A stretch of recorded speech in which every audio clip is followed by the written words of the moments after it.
I saw this article in The Guardian, and I thought this was worth sharing for people who maybe are new to wild camping, just want a little bit of hand holding, but still want to be as wild as possible.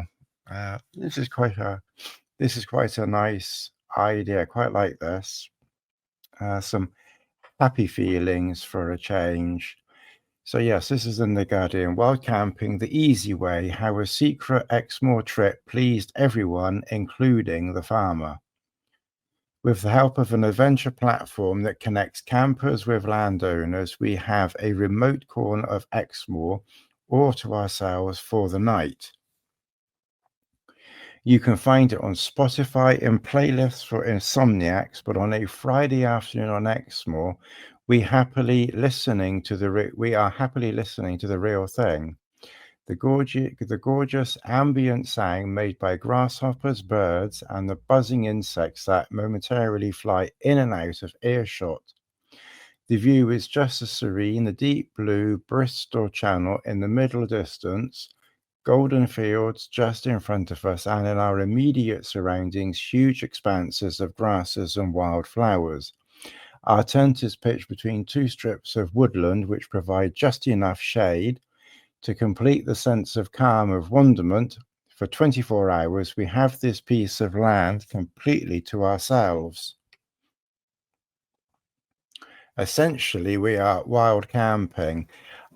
I know some people will say you're only wild camping if you're on top of a hill, or in the middle of Dartmoor, or the middle of the Lake District. But frankly, I think that as long as you're off the beaten track and you haven't got any facilities and you've carried everything with you, I think that you are wild camping, wherever you are, and better this, in my opinion, than a campsite.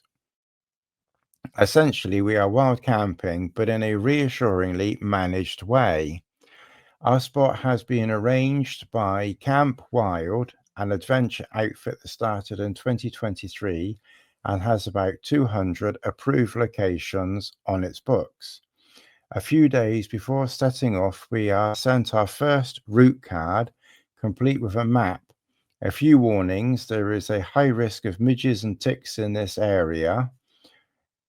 If they're in Exmoor, I'm not quite sure why there's midges in Exmoor and not a sausage down on Dartmoor. I was in my open tarp a couple of days ago. Nothing. I don't think you need to worry too much in the southwest. And the promise of a sheltered meadow woodland space ideal for roaming. Then comes the start of this long weekend. Just after lunchtime, I set out on a 3-mile walk from a nearby car park with my son James, 18, and daughter Rosa, 16, arriving at our destination in the late afternoon in searing heat. We have made sure to bring 3 vital litres of water.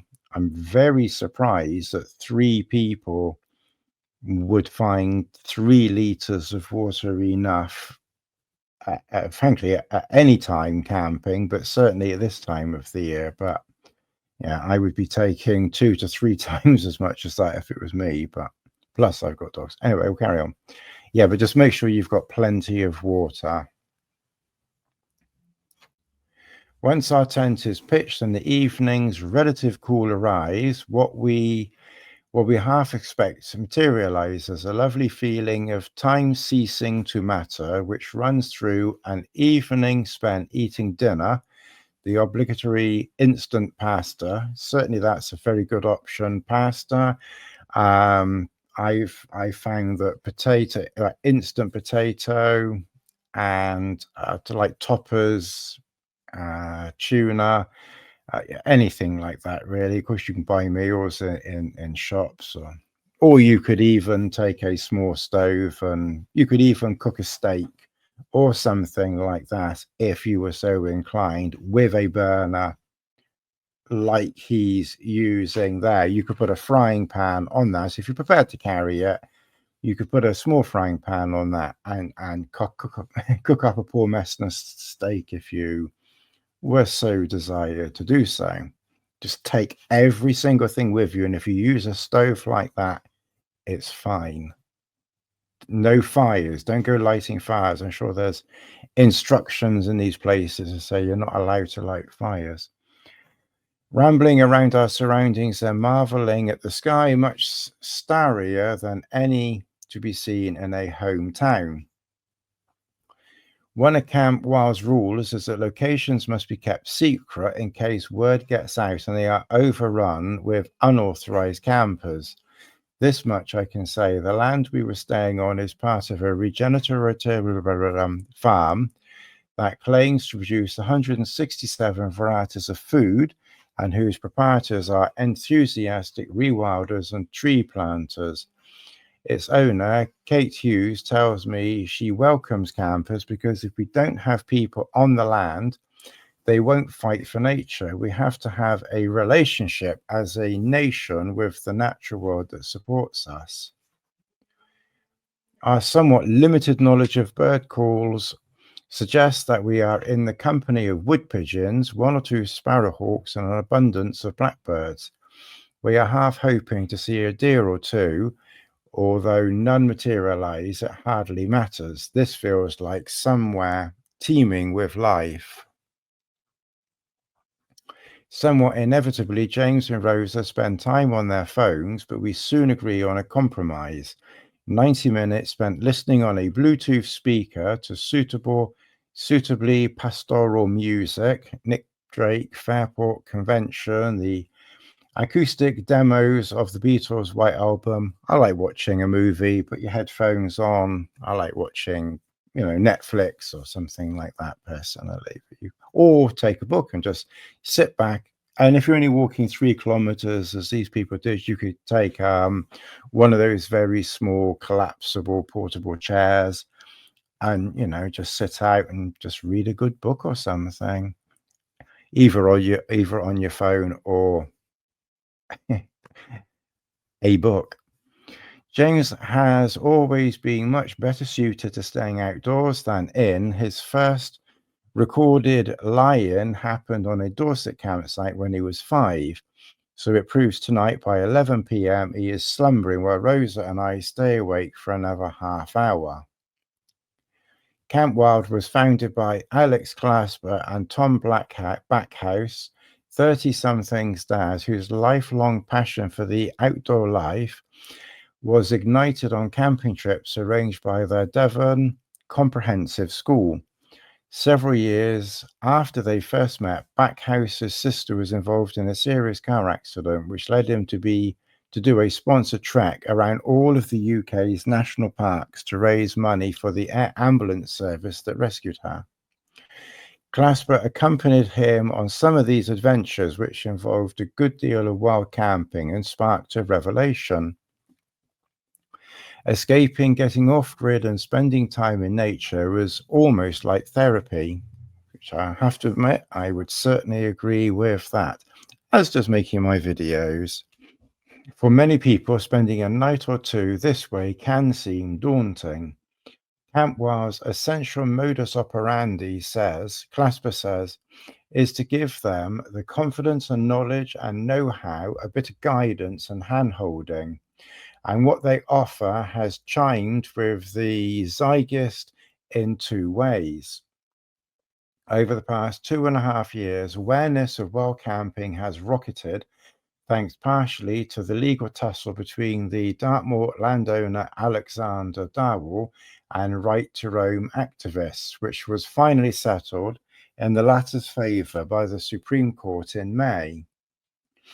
At the same time, the collective yearning for nature manifested in a deluge of books about hares, footpaths, and rivers has surely accelerated Wild Camp's growth. It now has 4,000 members who pay a £25 annual fee, £1 of which goes to the environmental charity Rewilding Britain, and are charged about £15 per stay, with fees going to the landowner.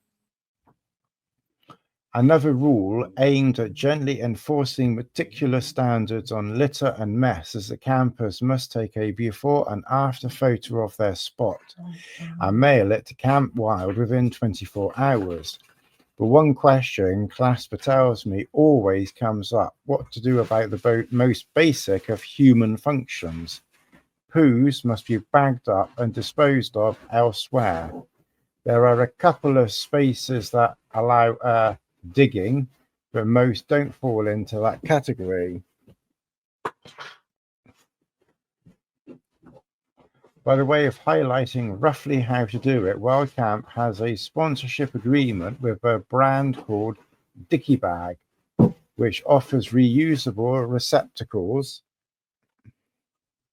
usually marketed at dog owners, with odor-proof seams and seals. Free weeing, needless to say, is allowed, and providing is done well away from what Clasper calls water sources. Back in our field, we wake at 7 a.m. and slowly make our way into a morning gripped by more heat. The route back to the car along a mixture of tree-lined roads and field paths passes through the Somerset village of Roadwater, where we are offered a lovely kind of respite. Every other month, there is a community breakfast in the village hall, and the meal for 3 of us costs little more than £20. We split the afternoon between the village of Porlock and tourist-filled Lynmouth and Linton before the temperature begins to ease. We then set off on a 20-minute drive along isolated Exmoor roads, during which a huge deer vaults on a tarmac 10 meters in front of us and then disappears into the countryside beyond. This evening's sleeping spot is stunning. In an area reportedly popular with people walking from Land's End to John O'Groats, it lies half a mile or so beyond a huge campsite whose residents enjoy snooker table lawns. Our chosen spot, by contrast, is the knobbly ground and a steep-sided stretch of the Axe Valley, directly under a pyramid-shaped hill. The river is right next to us, 6 or 7 meters wide, scattered with pebbled islands. The night sky is particularly vivid. James once again falls asleep almost instantly, while Rosa and I maneuver our heads next to the tent door and stare up, half convinced we might be in the presence of US UFOs, before we realize they are obviously distant planes, presumably en route to Bristol Airport. As we drive home, I can feel the meditative calm the weekend brought me still lingering, along with the sense that this bucolic version of Airbnb is going to become even more popular.